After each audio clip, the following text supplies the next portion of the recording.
بسم اللہ الرحمن الرحیم الحمد للہ والصلاة علی اہلہا اما بعد۔ مومنین کرام، ایک سوال ہمارے معاشرے میں بہت سارے لوگ کرتے ہیں کہ کیا مرنے والے شخص کو ہماری نیکی پہنچتی ہے؟ ہمارا کوئی کیے جانے والا عمل صالح، کوئی کار خیر کیا ان کو پہنچتا ہے؟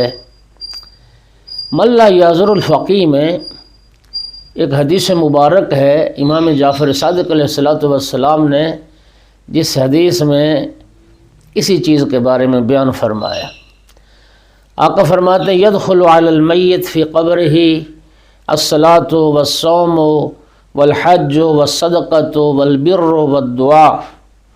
فرمایا بے شک کہ قبر میں میت کے پاس نماز بھی پہنچتی ہے، روزہ بھی پہنچتا ہے، حج بھی پہنچتا ہے، صدقہ بھی پہنچتا ہے، ہر نیکی بھی پہنچتی ہے اور دعائیں بھی پہنچتی ہیں۔ وَيُكْتَبُ أَجْرُهُ، یہ جملہ بڑا خوبصورت ہے، يُكْتَبُ أَجْرُهُ لِلَّذِي يَفْعَلُهُ وَلِلْمَيِّتِ، اس نیکی کا، اس عمل صالح کا ثواب اس کو بھی ملتا ہے جو نیکی بجا لاتا ہے، اور اس کا ثواب اس میت کو بھی ملتا ہے جس کے لیے وہ نیکی بجا لائی گئی ہے۔ اللہ تعالی ہمارے اموات کی عاقبت بالخیر فرمائے، اللہ ان کے درجات بلند کرے اور ہماری عاقبت بھی بالخیر فرمائے۔ وآخر دعوانا الحمد للہ رب العالمین۔